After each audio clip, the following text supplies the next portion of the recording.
누가복음 10장 30절에서 37절 말씀 우리 합독하겠습니다. 시작. 예수께서 대답하여 이르시되 어떤 사람이 예루살렘에서 여리고로 내려가다가 강도를 만나매 강도들이 그 옷을 벗기고 때려 거의 죽은 것을 버리고 갔더라.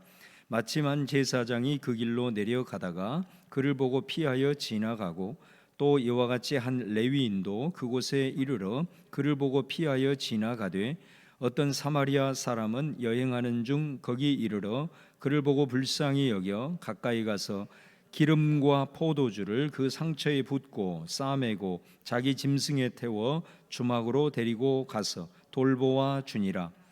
그 이튿날 그가 주막 주인에게 데나리온 둘을 내어주며 이르되 이 사람을 돌보아 주라. 비용이 더 들면 내가 돌아올 때에 갚으리라 하였으니 내 생각에는 이 세 사람 중에 누가 강도 만난 자의 이웃이 되겠느냐. 이르되 자비를 베푼 자니이다. 예수께서 이르시되 가서 너도 이와 같이 하라 하시니라. 아멘. 할렐루야. 자, 오늘은 이제 우리가 너무나도 잘 아는 이 선한 사마리아인 이 비유의 말씀을 이제 함께 나누기를 원합니다. 이 율법사가 예수님을 찾아와서 질문을 했습니다. 내가 무엇을 하여야 영생을 얻겠습니까? 그때 예수님은 바로 대답을 하지 아니하고 역질문을 합니다. 율법에 뭐라고 기록되어 있고 너는 그 율법의 말씀을 어떻게 이해하고 있느냐? 이렇게 물었습니다. 그때 율법사가 대답을 합니다. 마음과 목숨과 힘과 뜻을 다해서 하나님을 사랑하고 또 내 이웃을 내 몸과 같이 내 자신같이 사랑하라. 그렇게 기록이 되어 있습니다. 그 말씀을 듣고 이제 예수님이 네 대답이 옳도다. 이를 행해라. 그러면 살리라. 여기서 산다는 것은 영생을 얻을 것이다. 그런 말씀이 됩니다. 오늘 이제 율법사가 구체적으로 질문을 합니다. 그러면 내 이웃이 누구입니까? 이 사람은 이웃이 누구인지 몰라서 한 질문이 아닙니다. 이웃에 대한 자기 생각이 확실하게 서 있는 사람입니다. 이 사람은 그리고 이웃을 또 어떻게 사랑해야 될지도 잘 압니다. 왜냐하면 그의 대답을 보면 이웃을 내 자신같이 사랑하라 이렇게 했기 때문에 어떻게 사랑해야 되고 또 이웃이 누구인가라는 것도 이 사람은 정확하게 알고 있습니다.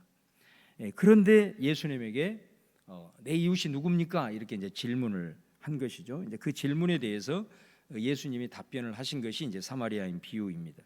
자, 먼저 내 이웃을 내 자신같이 사랑하라라고 하는 이 레위기 19장 18절 구약의 이 말씀의 의미는 어떤 거냐면 이웃을 사랑하되 내 자신을 사랑하듯 사랑해라. 다시 말하면 이 구약의 계명에는 자기 사랑이 전제가 되어 있는 겁니다. 그러니까 이웃을 사랑하되 내가 내 자신이 소중하듯 다른 사람도 소중하게 여겨라. 내 자신이 귀하듯 다른 사람도 귀하게 대해라. 그런 의미입니다. 결국 이 계명은 자기 자신을 사랑할 줄 아는 사람이 다른 사람도 사랑할 수 있다라는 것을 전제를 하고 있는 말씀인 거예요. 그렇다고 한다면 이 유대인들이 그럼 생각하는 그러면 이웃은 구체적으로 누구냐라는 것입니다. 그러니까 유대인들은 이웃을 정할 때 항상 그 중심에 누가 있냐면 자기가 있습니다. 나를 딱 중심에 세워놓고 그 다음에 나를 둘러싸고 있는 선을 경계를 그리는 것입니다. 그래서 유대인들의 이웃은 누구냐면 내가 딱 중심이에요. 나 중심으로 가장 가까이에 있는 경계가 누구냐면 가족입니다. 그러니까 유대인들의 생각은 첫 번째 가족, 이 이웃의 범위는 가족입니다. 그래서 가족이 가장 가까운 게 아버지, 어머니, 또 형제들, 그 다음에 내 자녀들, 이게 이제 가족이에요. 그 다음에 두 번째 경계가 누구냐면 친척들입니다. 이 유대인들은 이 친족에 대한 나름대로의 책임과 의무를 다하는 그런 그 이웃의 범주에 들어가 있는 거고요. 그 다음에 또 더 나아가서는 이제 자기 동족입니다. 동족, 자기 동족.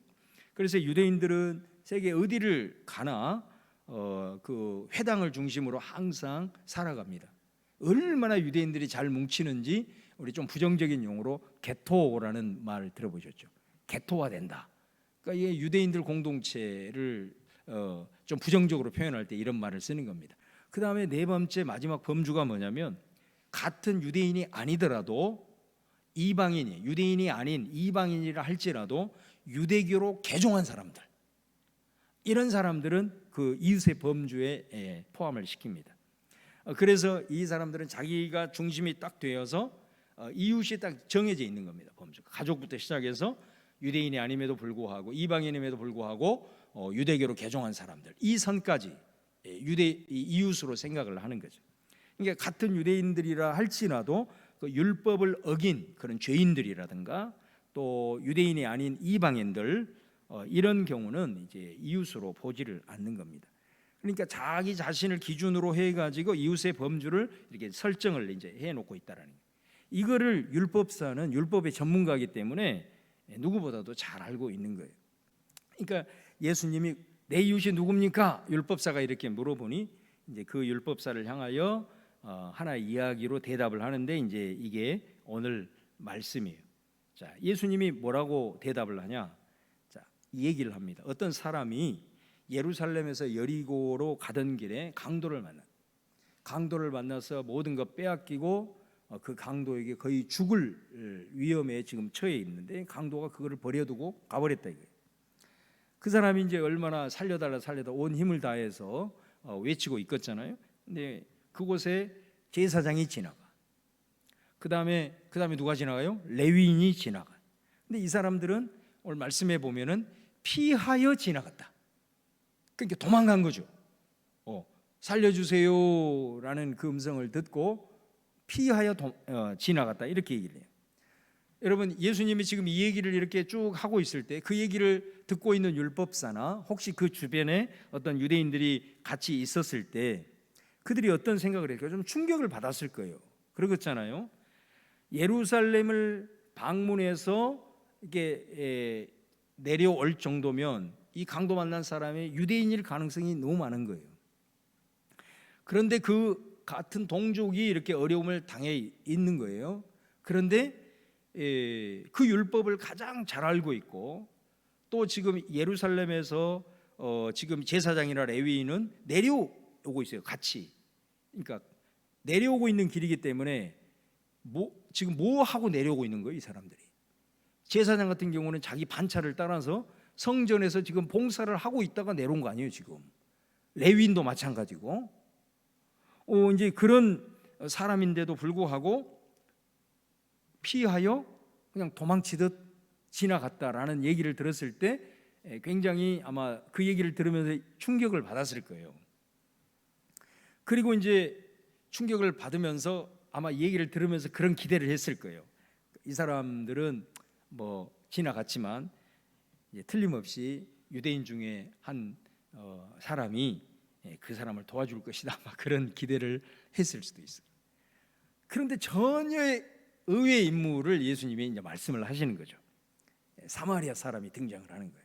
사마리아 사람이 강도 만난 사람을 가서 도와주고 돌보아주고 그 다음에 끝까지 책임을 져주는 이런 말씀을 예수님이 이제 하시는 거예요. 이 얘기를 하고 난 다음에 예수님이 율법사에게 질문을 던집니다. 네가 생각하기에는 누가 강도 만난 자의 이웃이 되겠느냐, 이렇게 물어봐요. 그랬을 때 율법사가 대답합니다. 자비를 베푼 자입니다. 그러니까 이것도 말이죠, 차마 사마리아 사람이라고 자존심은 있어가지고 얘기는 못하는 거예요. 사마리아 사람입니다, 이렇게 대답을 해야 되는데 그렇게 대답 못하고 자비를 베푼 사람입니다, 이렇게 대답을 하는 거죠. 먼저 우리가 이 이야기를 통해서 예수님이 어떤 메시지를 던지고 있느냐라고 했을 때 이 율법사가 생각하고 있는 이 이웃에 대한 개념을 예수님이 바꿔놓는 것입니다. 어떻게 뒤집어 놓느냐? 이웃이라고 하는 것은 내가 중심이 되어가지고 내가 정하는 것이 아니다라는 거예요.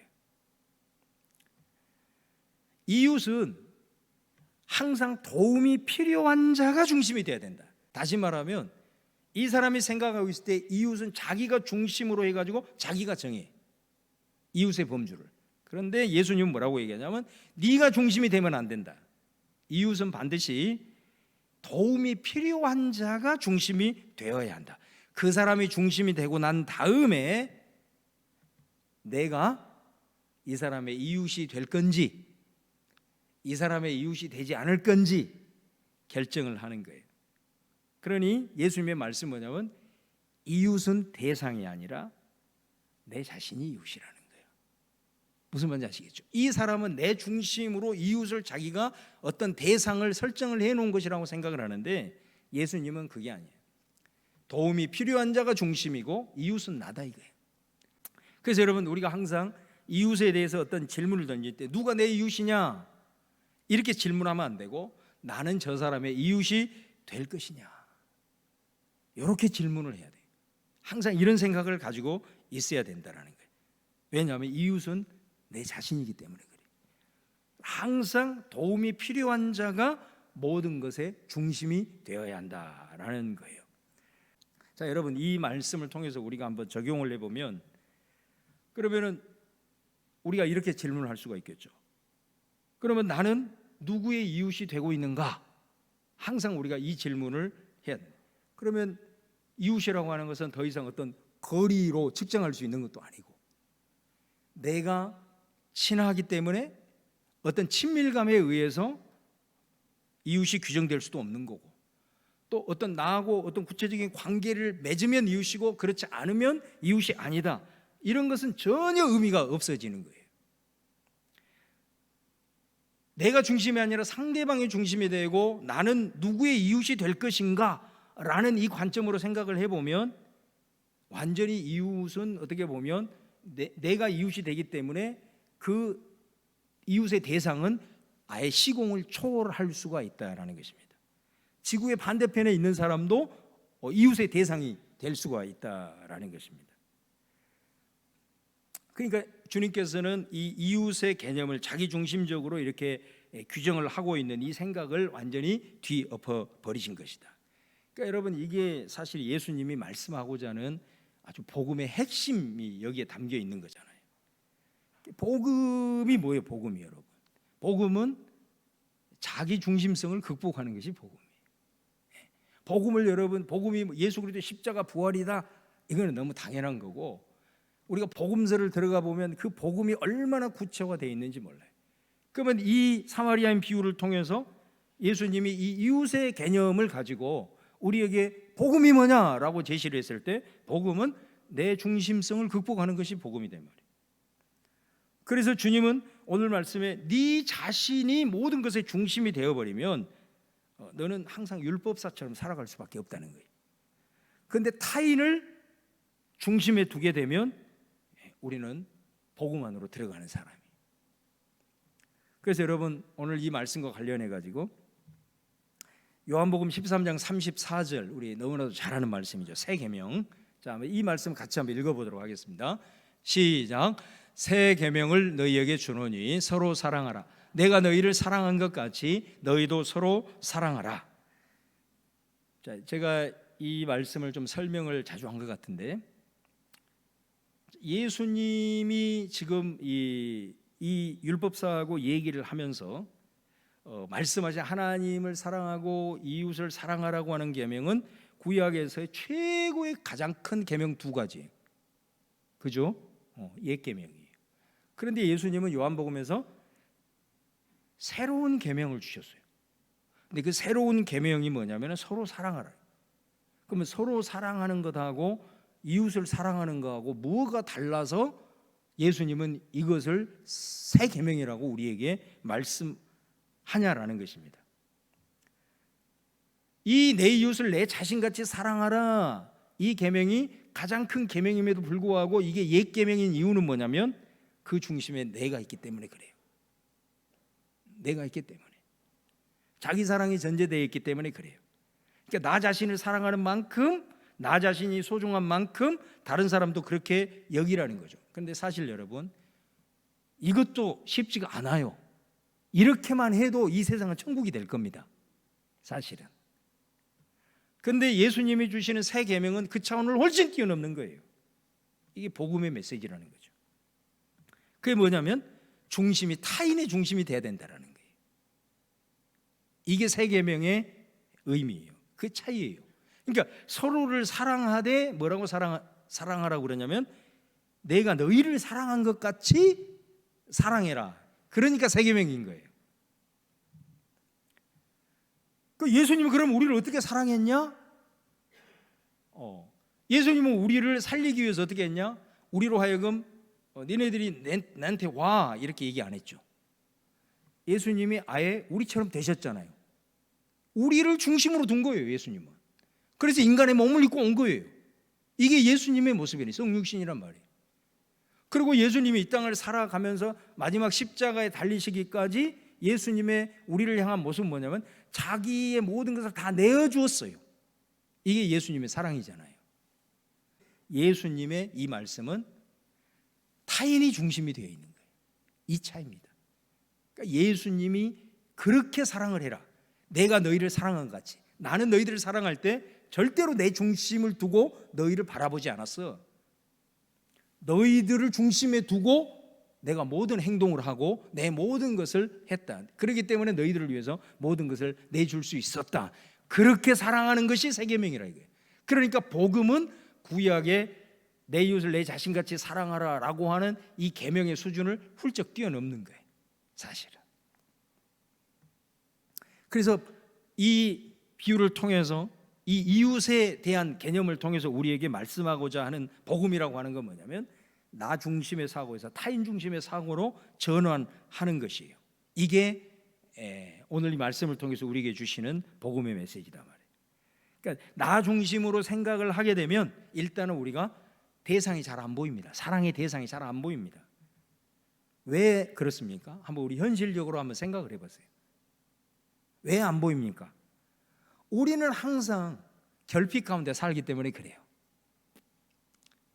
우리는 이 세상을 살아가면서 어쨌든 우리가 노력하고 최선을 다하는 것은 뭐냐면 내 자신이 이 세상을 살아가면서 만족함을 위해서 또 내 자신의 행복을 위해서 우리가 최선을 다해서 열심히 살잖아요. 그런데 아무리 열심히 노력을 해도 사실은 완벽한 만족함을 누리는 사람은 세상에 한 사람도 없어요. 항상 우리는 결핍 가운데 살아가기 때문에 그렇습니다. 그렇기 때문에 내 중심이 되어지게 되면 사랑해야 될 대상이 잘 안 보인다니까요. 내 자신도 사랑하지 못하는데 내가 누구를 사랑해? 아니 내 자신도 지금 가꾸지 못하고 내 자신도 지금 내가 누려야 될 건 누리지 못하는데 항상 이런 질문을 하는 거죠. 내 중심이 되어지게 되면 아니 우리 가족도 이렇게 먹고 살기 힘든데 내 자식에게도 내가 제대로 못 해주는데 아니 우리 교회도 이렇게 힘든데 누구를 도와줘? 이렇게 되는 거예요 항상. 아니 우리 나라도 이렇게 경제적으로 힘든데 어느 나라에다 퍼줘? 이렇게 되는 거죠.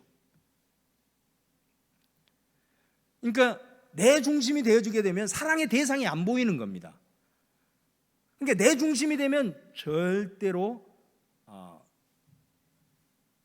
우리는 예수님의 이 복음의 말씀에 따른 삶의 실천을 살아가기가 힘들다는 거예요.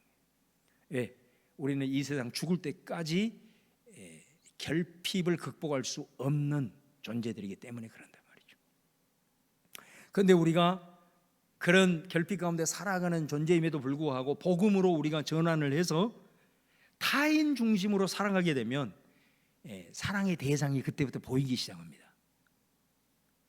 도움이 필요한 자들이 그때부터 보이기 시작한다는 거예요. 그 순간 여러분 나는 이웃이 되는 겁니다. 이게 복음입니다. 이게 복음. 그러니까 내가 좀 부족해도 나보다 더 부족한 사람이 보인다라는 거예요. 그렇게 돼야 내가 이웃이 되는 겁니다. 그러니까 뭐 예를 들면 꼭 어떤 뭐 재정적인 것으로 이렇게 뭐 연결을 해서 그런 게 아닙니다. 나는 하루에 3끼 먹는데 하루에 한 끼도 제대로 먹지 못해가지고 하루에 3만 명의 어린이가 굶어 죽어간다 이거예요. 이게 통계잖아요 지금. 그런 것이 보인다니까요. 타인 중심으로 사고를 하게 되면, 그래도 나는 좀 풍족하지 않지만은 어느 정도 내가 사야 될 것, 소비 생활을 한다 이거예요. 그런데 저 3세계 또 아프리카 저 어린 아이들은 교육도 받지 못하고 커피 농장에 내몰리고 광산에 가서 금 캐고 바나나 농장에 가서 일하고, 그래서 제대로 교육도 못 받는다 이 말이에요. 그럼 나는 어떤 이웃이 돼야 될까? 이렇게 되는 거죠. 그래서 소비를 하더라도 착한 소비가 되는 거예요. 공정무역을 생각할 수 있는 거예요. 커피를 보더라도 쟤네들이 재배하는 원두를 내가 재배하는, 이렇게 되는 거예요. 이게 우리가 어려운데 부족한데 뭐를 어떻게 우리가 해, 이렇게 내 중심으로 생각해 버리면 아무것도 못한다. 이 복음이라고 하는 것은 내 결핍을 인정하고 싶지 않아도 인정할 수밖에 없는 게 우리들의 삶이라고 한다면, 타인의 중심의 사고로 조금씩이라도 전환하는, 그것이 예수님이 오늘 이웃의 개념을 통해서 우리에게 전하고자 하는 복음의 메시지다라는 것입니다. 우리의 삶도 마찬가지입니다. 항상 내 중심이면 모든 것이 나 중심으로 돌아가야 되는 거예요. 그렇기 때문에 내가 원하는 것을 이루어야만 직성이 풀리는 거예요. 이런 사람은 항상 다른 사람에게 무례하게 대합니다. 매너가 지켜지지 않는 거죠. 그런데 내가 원하는 것이 잘 이루어지지 않아도 항상 타인 중심으로 생각을 하게 되면 좀 배려를 할 수 있게 됩니다. 상대방에 대해서. 우리 삶도 마찬가지라는 거죠. 예수님은 이 율법사의 이웃관을 일단 뒤집고 있다는 거예요. 그 다음에 두 번째로 우리가 생각할 것은, 예수님이 이 율법사가 자비를 베푼 사람이 이웃입니다 라고 대답을 하자 뭐라고 말씀을 하시냐면 37절 말씀에 보면, 자, 이르되 자비를 베푼 자니이다. 예수께서 이르시되 가서 너도 이와 같이 하라, 이렇게 말씀하셨어요.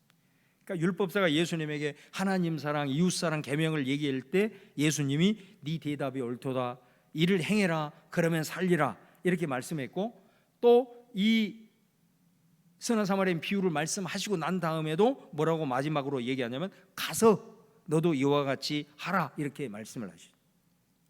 그러니까 예수님의 말씀 속에는 이 율법사가 또 당시에 그 유대인들이 생각하는 어떤 신앙적인 복음적이지 못한 이 부분들을 일종의 좀 폭로를 하고 계시는 겁니다. 예수님께서.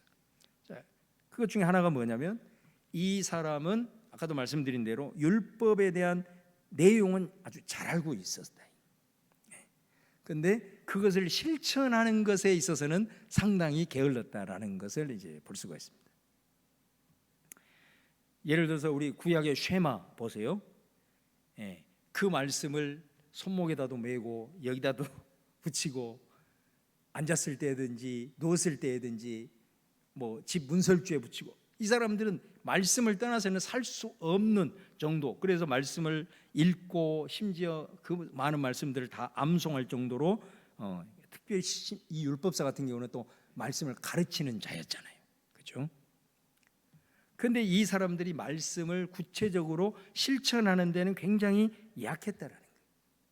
그거를 적나라하게 보여주는 것이 바로 제사장과 레위인의 모습이다 이거예요. 이해가 되시죠?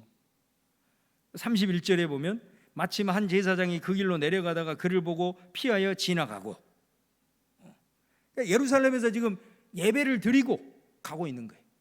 아니면은 제사장으로서 성전에서 예배를 집례하고 봉사하고 지금 이제 자기 집으로 가는 거잖아요. 지금 예루살렘에서 지금 내려가고 있는 길이니까. 레위인도 마찬가지예요. 성전에서 양 잡고 제사 드리고 성전 봉사하다가 지금 내려가고 있는 것 아니겠습니까? 제가 흔히 농담으로 그런 얘기 자주 하잖아요.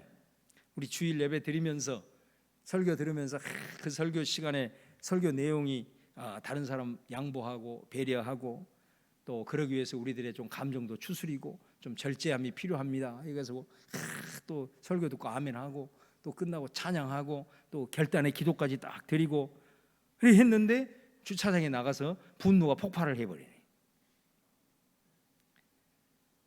사실은 여러분 이 부분에 대해서 하나님께서 구약의 선지자들에게 선지자들을 통해서 얼마나 이 부분을 많이 얘기했습니까? 이게 책망했던 그 내용 중에 하나거든요.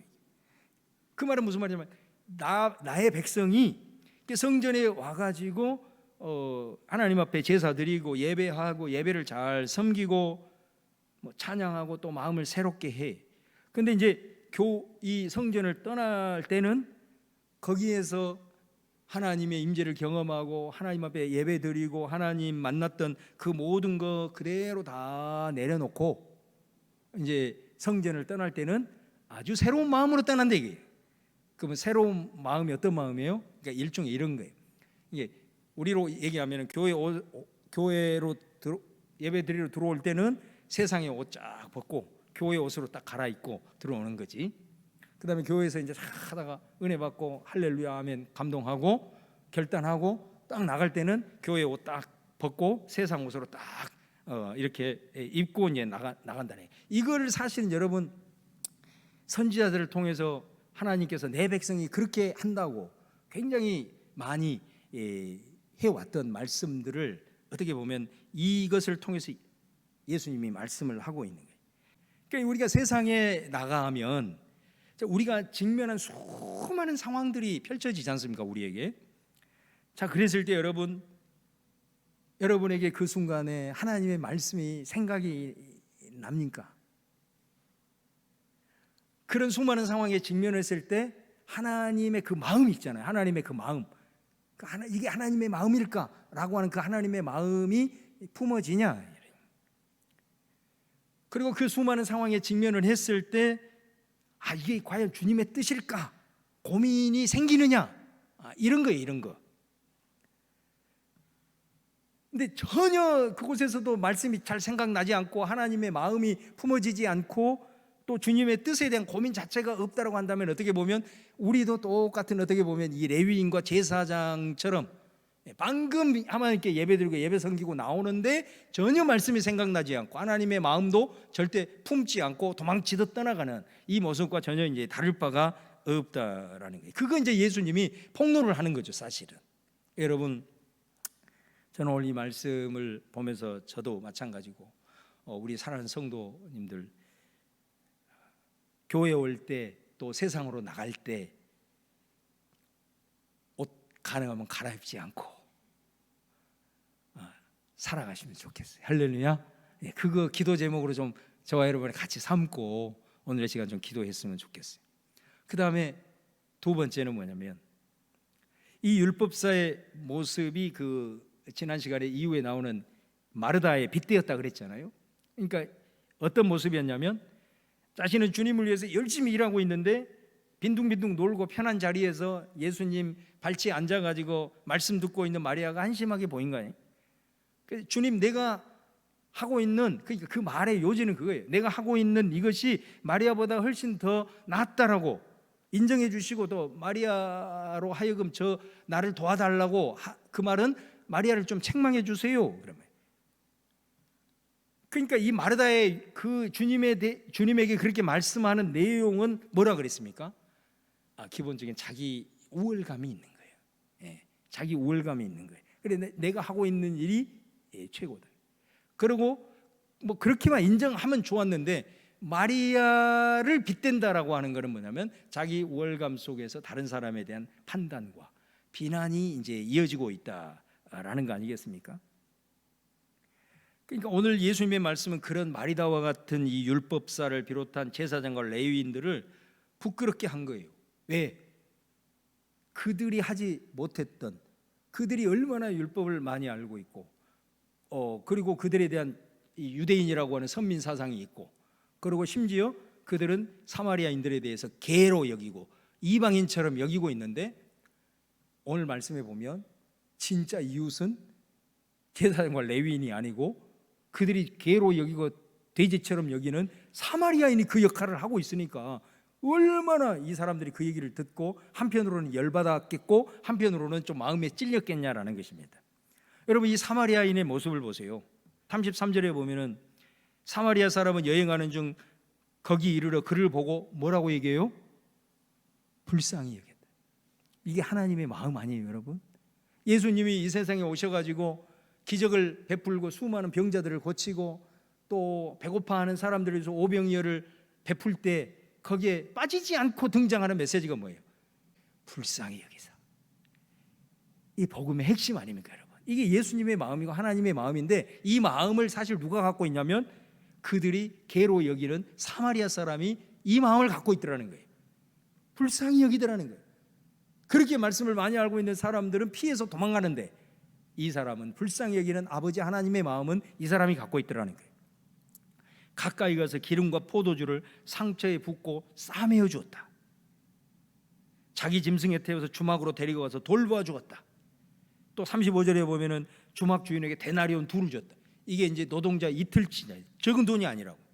그러면서 끝까지 책임지는 모습을 보여주고 있다. 이 모습이 예수님의 모습이었다. 여러분, 저는 오늘 이 모습을 보면서 예수님이 그들의 가지고 있는 어떤 신앙의 모순들을 폭로를 하고 있는 거예요. 사실은 하나님의 말씀을 알고 또 그 말씀 가운데 한다고 하지만 사실 속으로 들어가 보니까 진짜 하나님의 마음이 그들 안에는 없는 거죠. 그런 거입니다. 그런 거. 저는 우리의 이 입을 한번 좀 돌아보기를 바래요. 요즘 내 입에서 나오는 말을 한번 오늘 말씀을 통해서 한번 좀 주목을 해보기를 바랍니다. 어떤 말이 여러분에게는 많이 나옵니까? 여러분이 어떤 사람에 대해서 말을 할 때 좀 불쌍히 여기는 그런 긍휼의 마음을 통해서 그런 언어들이 좀 많이 나오기를 바랍니다. 그게 복음의 사람. 여러분, 오늘 우리가 이 비유를 통해서 특별히 예수님이 말씀하고자 하는 3가지의 의미를 살펴보았습니다. 내 이웃이 누구냐 질문했을 때 예수님은 누가 강도 만난 자의 이웃이 되겠느냐. 항상 우리가 내가 이웃이라는 것을 알고 내 중심이 아니라 상대방의 중심으로 바라볼 수 있는 그 눈, 그것이 바로 복음이다라는 것. 또 교회에서 입는 옷과 세상에 입는 옷이 다르지 않고 내가 아는 만큼 세상에서 그런 상황에 직면했을 때 좀 더 고민하고 또 더 많이 알기 때문에 때로는 무너질 때 그것으로 인해서 좀 주님 앞에 더 가슴 아파하는. 그러니까 여러분, 말씀을 더 많이 아는 사람은 하나님 앞에 예배 드리러 나올 때에도 더 많은 애통함이 있어야 돼요. 틀림없는 사실이잖아요. 더 많이 알기 때문에. 모르는 사람하고는 더 무너진 내 모습이 더 많이 발견이 될 수밖에 없잖아요. 그렇기 때문에 아버지 하나님 앞에 나왔을 때 그것을 알지 못하는 사람들을, 적게 아는 사람들은 그냥 와서 예배 드리기 직전에 예배당에 나와서 그냥 찬양하고 나가지만, 그걸 아는 사람은 그렇게 할 수가 없는 거예요. 단 5분이라도 빨리 와서 그 하나님 앞에 애통해하면서 주님 앞에 납작 엎드리는 모습이 있을 수밖에 없는 거예요. 더 많이 아는 사람은 그렇게 될 수밖에 없다는 거예요. 또 그러기 때문에 내 약함과 내 연약함을, 말씀을 많이 알면 알수록 그것을 깨닫기 때문에 하나님 앞에서 애통하며 겸비해지고 영혼들을 향하여서는 판단과 정죄가 있을 수가 없어요. 그거는 자기 자신을 제대로 아직까지 못 보는 사람인 거예요. 그러니까 말씀을 많이 알고 그러면 그럴수록 사실은 어떻게 보면은 다른 사람을 바라볼 때도 불쌍히 여기는 그런 마음들을 통해서 긍휼히 여기는 그런 언어들이 나올 수밖에 없는 거예요. 그거를 주님이 오늘 말씀하고 있는 거예요. 이 율법사들이 가지고 있는 모습을 통해서 우리 신앙인들의 어떤 이런 신앙의 모습들을 폭로하면서 정말로 우리가 품어야 될 복음이 뭐냐라는 것을 이 3가지로 우리에게 제시를 하고 있는 것을 보게 됩니다. 여러분, 오늘 주신 말씀을 통해서 주님의 은혜를, 그리고 주님의 능력을, 또 성령님의 인도하심을 더 갈망하는 여러분 되기를 바랍니다. 그리고 오늘 깨달음이 여러분의 기도 제목이 될 수 있기를 바랍니다. 그래서 복음 안에 든든히 서가서 주님의 마음 품고 또 주님의 뜻 가운데 나아가는 저와 여러분 될 수 있기를 주님의 이름으로 축원합니다.